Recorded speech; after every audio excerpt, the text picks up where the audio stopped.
speaking. 13. Future. So yeah, look at the questions if you wanna.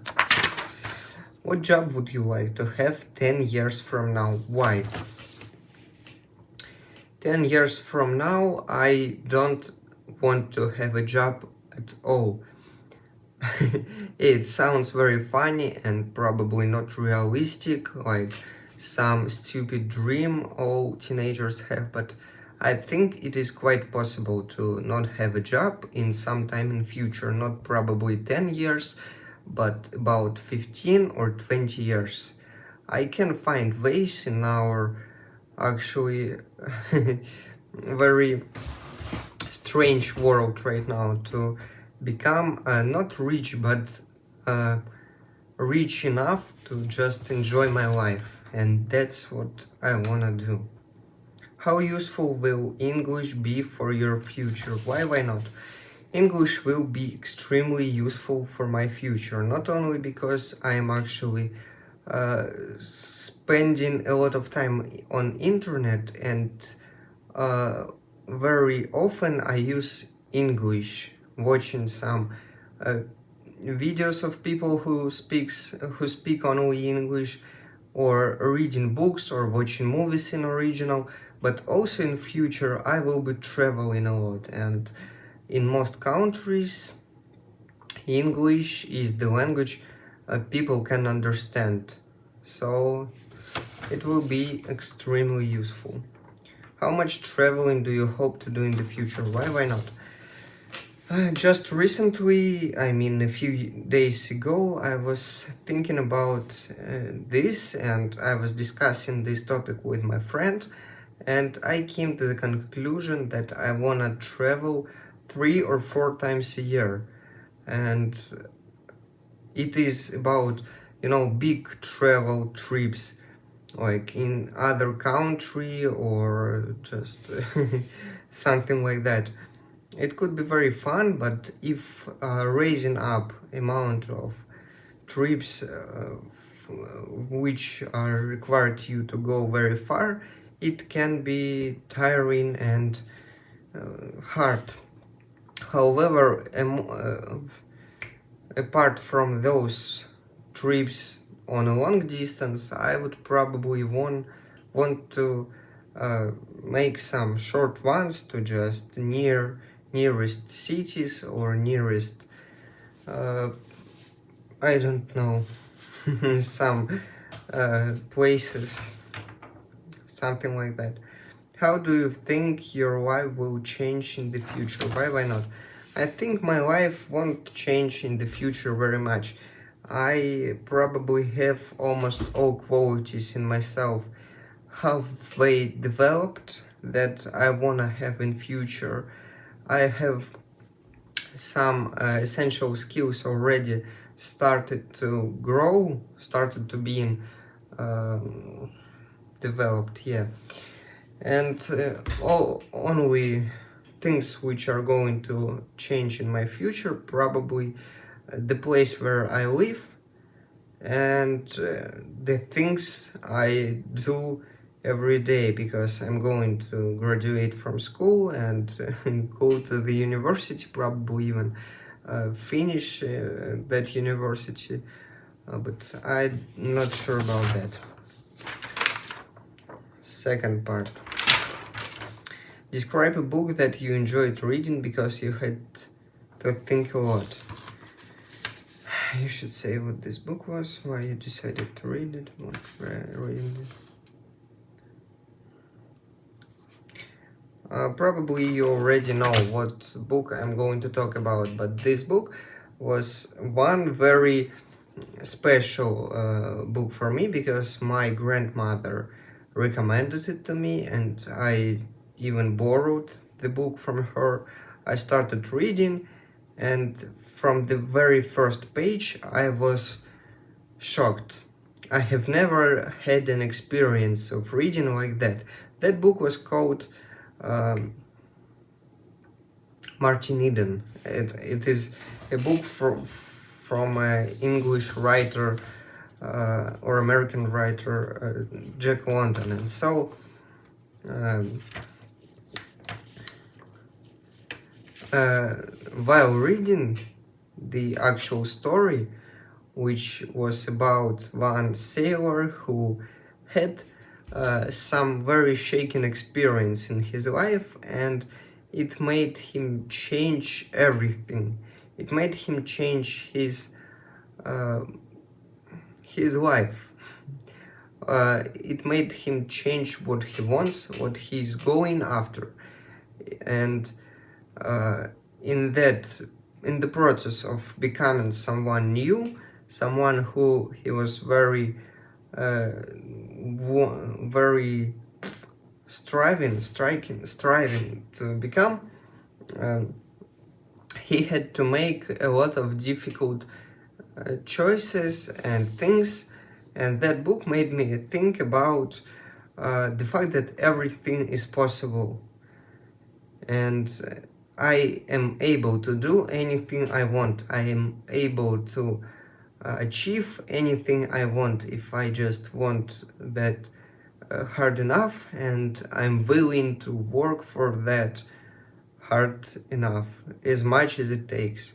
So that's probably the most important thing which I was then thinking about. I don't know, about 1 or 2 minutes, but yeah. Second or third part. What are the most popular types of children's book in your country? In my country, most popular types of books which children read, but not always they read it themselves. Actually, parents are very often found to read books to their children, and so of course it is some novels. It is very popular national stories. How is it properly called? Yeah, and yeah. What are the benefits of parents reading books to their children? When a parent reads book to his child, it is a very winning strategy for making a deep connection between people, between a parent and his child. It is very memorable events. It is very memorable process for a child. I can say that from the child's perspective. I still remember when my dad was reading some books to me, and he was sitting just next to my bed, and it is something very warm to remember, and it is something very, yeah. I'm not that good today, but still I'm trying. What should parents always let children choose the books they read? Probably it is not very wise to let your child choose books which he wants to read every time. It is still necessary to let them choose that occasionally. However, in order to create a right mindset in your child's mind, in your child, it is important to sometimes suggest and strongly recommend them some books, because reading not very right and not very positive books can have a big impact on anyone, especially on children, and this in future will lead to even bigger problems. That's the reason why it is not.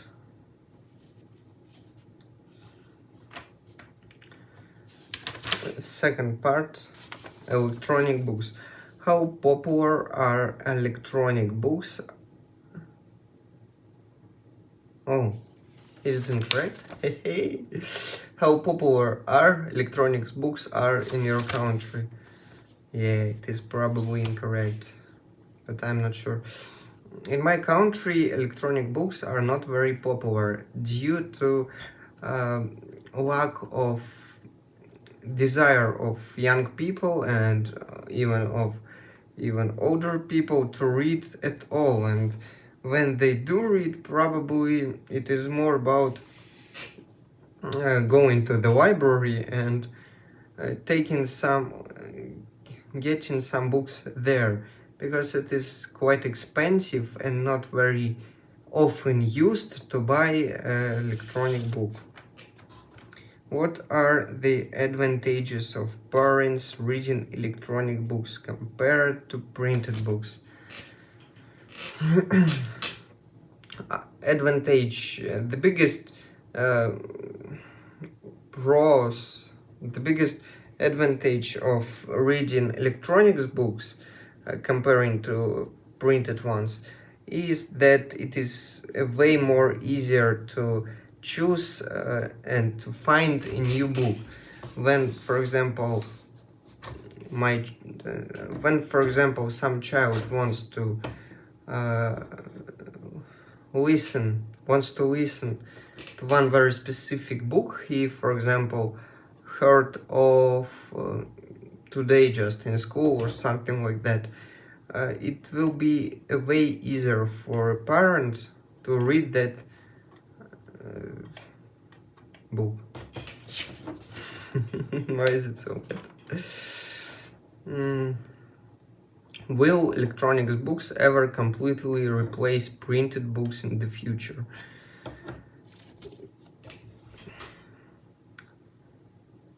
It is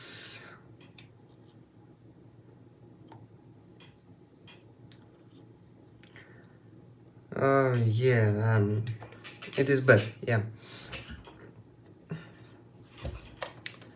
There is no such guarantee that electronic books will completely replace printed ones. However, some trend of rising yeah, it is bad. There could be a few reasons why printed books will still be very desirable and very widespread. One of them is the joy some people have and feel while reading the physical book. It is it can be like a ritual, if this word exists in English, for people to become comfortable, for example, in chair, get some book, and your feelings differ from one to another book. So you take that, you open it and read. Also you can smell it, and it creates some very magical atmosphere, which is something every hobby needs to create. And that could be one and very important reason for printed books still exist. Also, it is not very usable and not very actually удобно, забыл слово,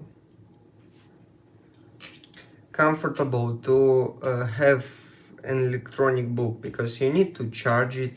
Sometimes it can be damaged or broken, or just